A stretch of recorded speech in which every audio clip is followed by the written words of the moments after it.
Imagine living in a place where a single square meter costs more than a brand new luxury sports car.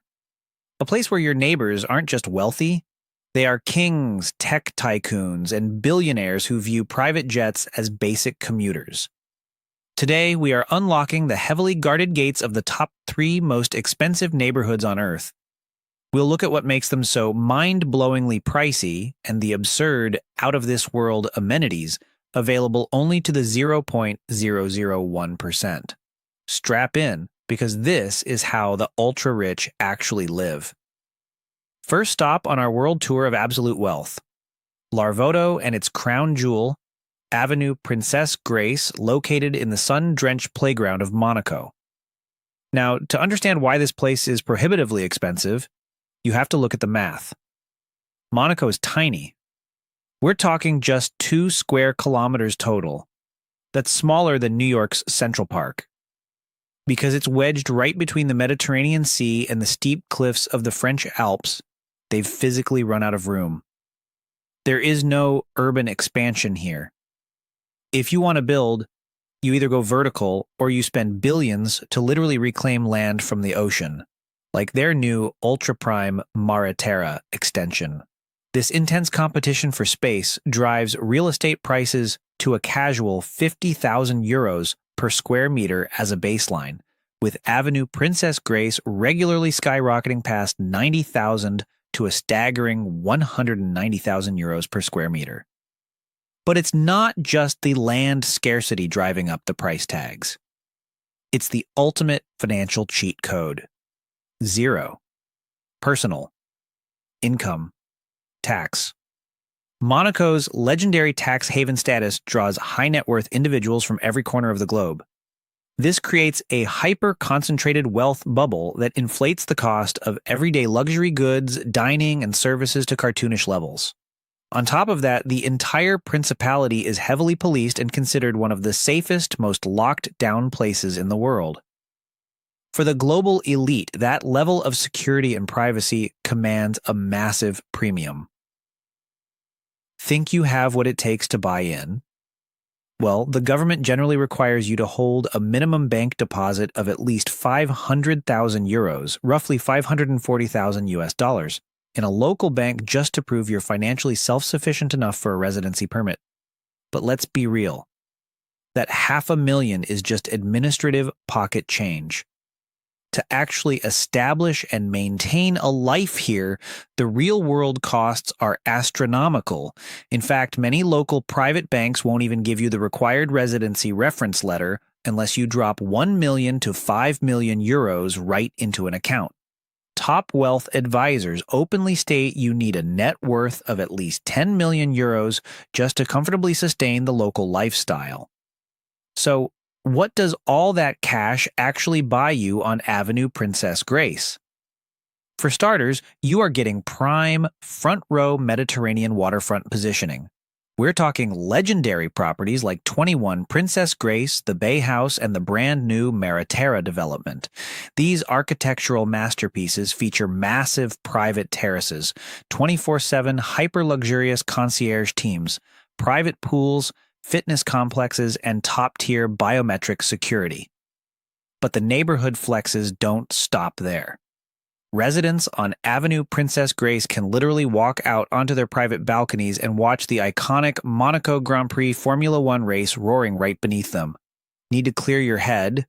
You have instant access to the pristine Larvotto beach line and promenade, and you're just a short walk away from elite entertainment hubs like the Grimaldi Forum and Sporting Monte Carlo.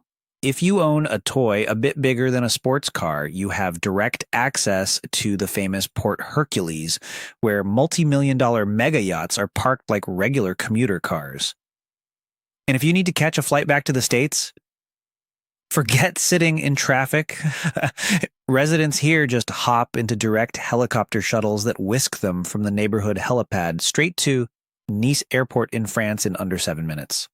It is a tranquil, hyper-exclusive world that attracts international investors, royal families, and global celebrities who aren't just looking for luxury. They're buying unparalleled global influence.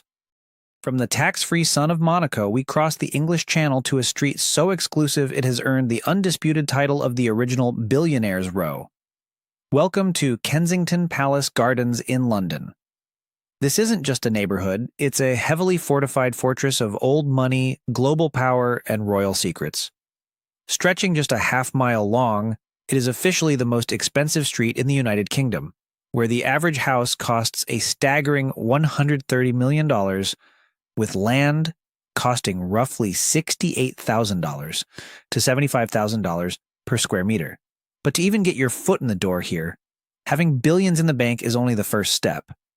On New York's Billionaires Row, anyone with a massive hedge fund can buy a penthouse. But London's Billionaires Row is a completely different beast. Even if you have $200 million in cash, you cannot actually buy a house here.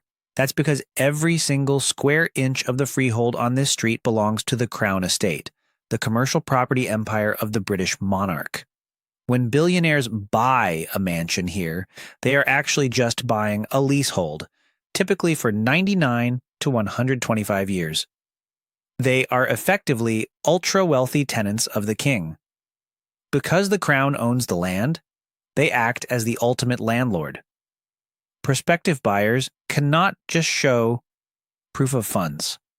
They undergo a rigorous months-long background vetting process by the Crown Estate, the sovereign property managers of the king himself.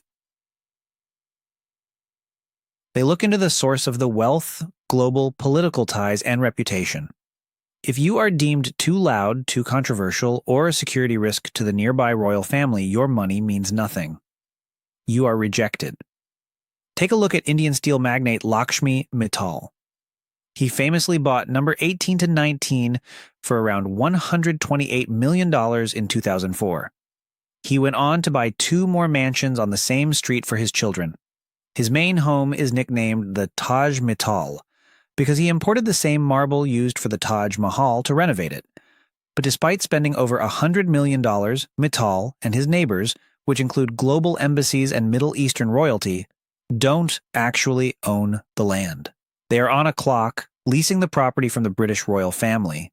The street is blocked off at both ends by heavy iron gates and manned 24/7 by the Metropolitan Police's elite armed diplomatic protection group.